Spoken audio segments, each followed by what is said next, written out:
Hello, my friend. Welcome to my channel. Washington collapsed. Not under an attack from without, but under the weight of its own silence. As the 14th day of the U.S. federal government shutdown entered its second week, the silence in the halls of power at the Capitol became a weapon of mass destruction. There were no gunshots, no bombs, just the sound of locked office doors and phones ringing in vain. 4,000 people, 4,000 families, had just been pushed out of the machine of government, not because they were ineffective, but because they had become hostages in a brutal ideological war. But the real tragedy isn't the 4,000. It's a small detail, buried in the news, a detail that reveals the full brutality of this crisis. The Department of Education's Office of Special Education, the agency responsible for allocating funding and support to millions of disabled children nationwide, has been virtually wiped out. Nearly all of its staff has been laid off. Programs supported by the Individuals with Disabilities Education Act, IDEA, have been frozen. Right now, across America, millions of parents are looking at their children, autistic children, dyslexic children, children with special needs, and wondering how the greatest nation in the world could turn its back on its most vulnerable citizens. And then, amid the quiet despair, a voice rose, not to comfort, but to justify. On Fox News, in a bright, cozy studio, sat Senator Ted Cruz of Texas, calm and composed. He did not appear angry or confused. In the slow, Harvard-educated voice of a lawyer, he explained the chaos like a doctor discussing a necessary operation. Of course, no one wants these short-term consequences, he said. But we are facing a financial cancer that is eating away at this nation. Sometimes, to save the patient, chemotherapy is necessary, and it is painful. Democrats want to give the patient painkillers while the tumor grows. We are performing a necessary operation to save the future of the republic. That sentence, cold and logical, transformed cruelty into responsibility. It turned the pain of millions into an inevitable side effect. And in that moment, Ted Cruz stopped being a politician. He became a tyrant of principle. To understand that coldness, we have to step back and look at the architecture of the crisis. On the surface, it's a familiar fight over the Affordable Care Act, ACA. Democrats want to extend subsidies to prevent premium increases for 24 million Americans. Republicans, led by people like Ted Cruz, are demanding sweeping reforms, arguing that the system is an unsustainable financial burden. But that's just the stage. The real drama is taking place on a deeper level. A fight not just about budgets, but about the very nature of governance. Ted Cruz, in his role as intellectual architect of the conservative camp, has constructed a logically impenetrable argument. He doesn't dispute suffering. He redefines it. Ted Cruz and Republicans argue that public debt is threatening national security and the prosperity of future generations. By framing the issue in a macro, long-term framework, he makes the concrete, tangible pain of today seem small and insignificant compared to a more abstract but larger threat in the future. The pain of an autistic child today is weighed against the prosperity of our grandchildren tomorrow. But while Ted Cruz was talking theory, back in Texas, Jasmine Crockett was facing reality. She didn't hold a press conference in Washington. She went back to her district, to a community center in Dallas. There were no economic charts, just worried faces. A mother, Maria Rodriguez, stood up, her voice trembling, to tell about her severely autistic 8-year-old son, who had just lost his speech therapist because his school's support program was cut due to a lack of federal funding. She wasn't talking about the national debt. She was talking about how her son had stopped talking. Jasmine Crockett didn't speak. She listened. She walked down, hugged the mother in the silence of the room. Then she turned, looked directly into the camera of a local reporter, and said a sentence not to her constituents, but to one person in Washington. "I want Senator Cruz to come here," she said, her voice hard.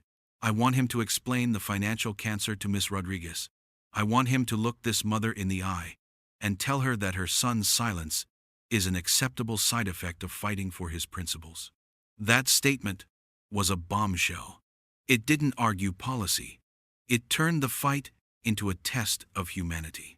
It pulled Ted Cruz out of his comfort zone with numbers and forced him to confront the human consequences of the theories he preached.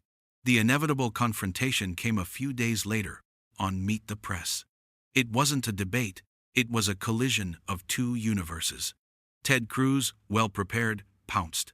He showed charts of federal spending, quoted Nobel Prize-winning economists, and talked about the burden this generation was placing on future generations. He accused Jasmine Crockett of weaponizing pain and using children as political shields to cover up the Democrats' fiscal irresponsibility. He concluded with a chilling line: "Compassion doesn't write checks this country can't pay." Jasmine Crockett didn't try to argue his numbers. She knew it was a trap. Instead, she looked straight at him, and after a moment of silence, asked a simple but deadly question. "Senator, you have two daughters. If tomorrow the government said that the welfare of one of your daughters had to be sacrificed for economic reasons, would you choose your daughter or your principles?" The question silenced the studio. Ted Cruz paused. His confidence evaporated in a second.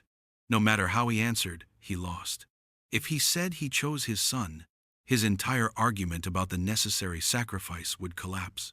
If he said he chose his principles, he would expose his inhuman indifference to the entire nation. He tried to deflect, talking about the hypothetical question, but the damage was done.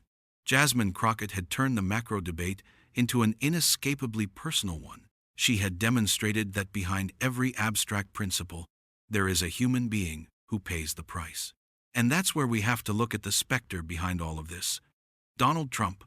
Why would a politician as smart and ambitious as Ted Cruz be willing to put himself in such a dangerous position?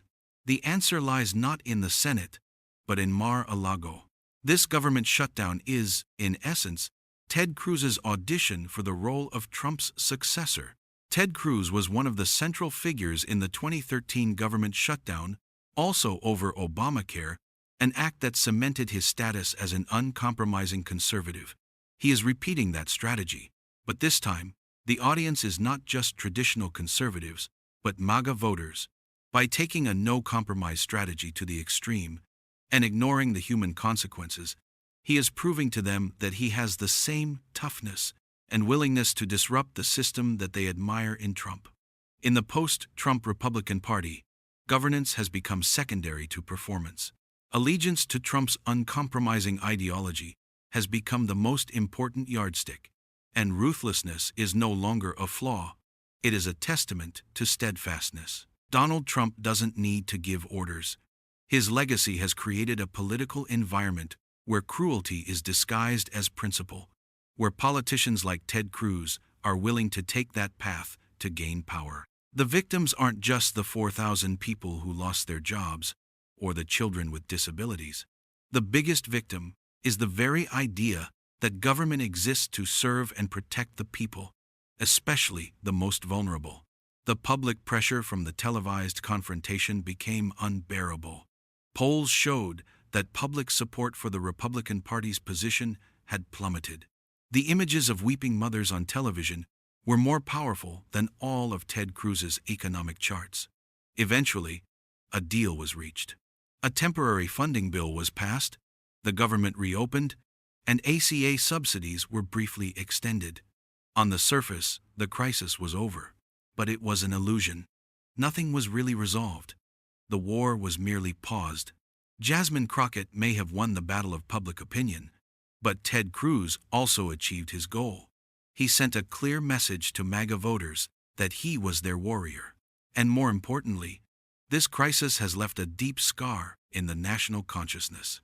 It has normalized the idea that sacrificing the well-being of the most vulnerable is a valid policy choice. The final deal is only a short-term solution, pushing the budget showdown to a later date. The political system has not resolved the core conflict. It has merely bought time, demonstrating its inability to confront structural problems. American democracy did not die in a coup. It died slowly, through 1,000 rotten compromises. Compromises that sacrificed long-term futures for temporary stability. On the international stage, the event was watched with rapt attention. America's allies in Europe watched the chaos with growing alarm. "America is eating itself from within," wrote a German newspaper. "How can we trust a superpower that cannot even care for its most vulnerable citizens?" Meanwhile, in Beijing and Moscow, strategic analysts saw an opportunity. America's polarization was its greatest weakness, and events like this only deepened that division. They did not need to attack America.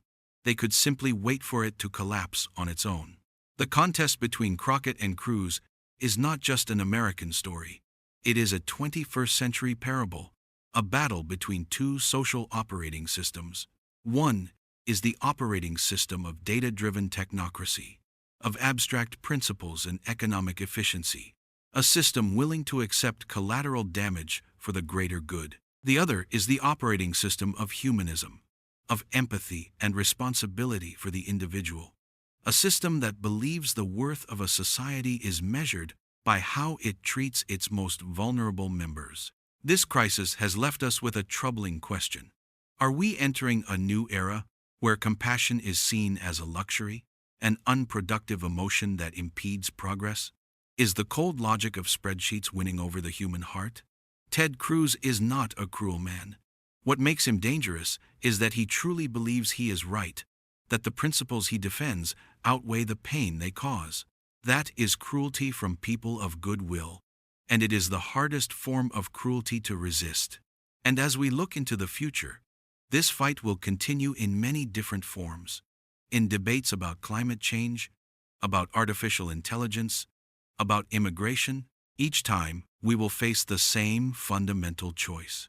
And the answer we give will shape not just the future of nations, but the future of humanity itself. When the lights of Washington dim and the voices of debate quiet down, one final question will still resonate, one that each of us must answer for ourselves. Who is the true patriot? The one who defends abstract principles at any cost, or the one who defends human beings at any cost? Hit like if you believe one voice of conscience is enough to rattle an empire. Share this story to break through the silence and bring the truth to those who need it most. And subscribe to follow the stories from the shadows that power tries to bury.